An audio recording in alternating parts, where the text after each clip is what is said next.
एक गांव में एक आदमी रहता था जो बहुत बूढ़ा हो चुका था, जिस वजह से उसे कम दिखाई देता था और बहुत कमज़ोर हो गया था। इसलिए अपनी बची कुची जिंदगी अपने बेटे के साथ बिता सके, इसलिए शहर में रहने उसके बेटे के घर चला गया। बेटा एक शहर के छोटे मकान में रहता था। मकान तो उसका छोटा था, लेकिन उसके अंदर जो चीज़ें थी वह महंगी थी। उस मकान में बेटा, उसकी पत्नी और उनका एक 5 साल का बच्चा, यह छोटा सा परिवार साथ मिलकर रहता था। बूढ़े पिता के आने से उनके परिवार का एक सदस्य और बढ़ गया था। यह पूरा परिवार रोज सुबह शाम डाइनिंग टेबल पर साथ में खाना खाया करते थे। बूढ़ा पिता अपनी कमजोरी के चलते हमेशा खाने चीज़ें नीचे गिराता रहता और कई बार कांच के बर्तन भी टूट जाया करते थे। कुछ दिनों तो बहू और बेटे ने यह सब सहन किया, लेकिन बाद में वे दोनों बूढ़े की ऐसी हरकतों से चिढ़ने लगे। एक दिन बेटे ने कहा, ऐसा कब तक चलेगा, हमें कुछ करना पड़ेगा। उसकी पत्नी भी इस बात से सहमत हुई। अगले दिन बेटा कहीं से एक पुराना मेज लाकर और घर के एक कोने में उसे लगा दिया।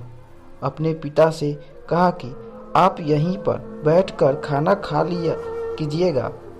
उन्होंने एक लकड़ी का बर्तन भी बनवाया जिसमें वे अपने बूढ़े बाप को खाना देने लगे।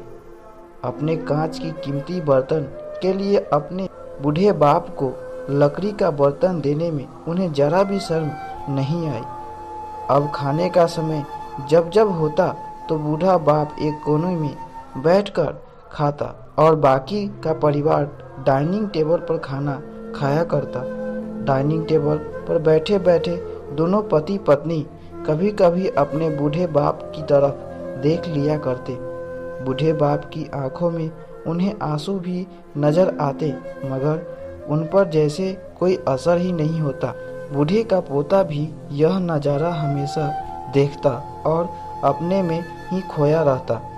एक दिन जब पति पत्नी डाइनिंग टेबल पर बैठकर खाना खा रहे थे, तब उनका बच्चा जमीन पर बैठकर कुछ कर रहा था। उन दोनों ने बच्चों के हाथ में एक लकड़ी का टुकड़ा देखा, लेकिन उन्हें कुछ समझ में नहीं आया कि बच्चा लकड़ी के टुकड़े के साथ क्या कर रहा है। जब बच्चे के पिता ने उसे पूछा कि बेटा आओ खाना खा लो, तुम नीचे बैठकर क्या कर रहे हो, तब बच्चे ने भूलेपन से कहा, अरे मम्मी पापा, मैं आप दोनों के लिए लकड़ी का बर्तन बना रहा हूँ ताकि आप लोगों को जब आप बूढ़े हो जाओ उन दिनों मैं खाना दे सकूं। अपने नादान बेटे द्वारा दी गई यह सहज बात दोनों के दिल में तीर की तरह उतर गई। दोनों एक दूसरे का चेहरा निहारने लगे।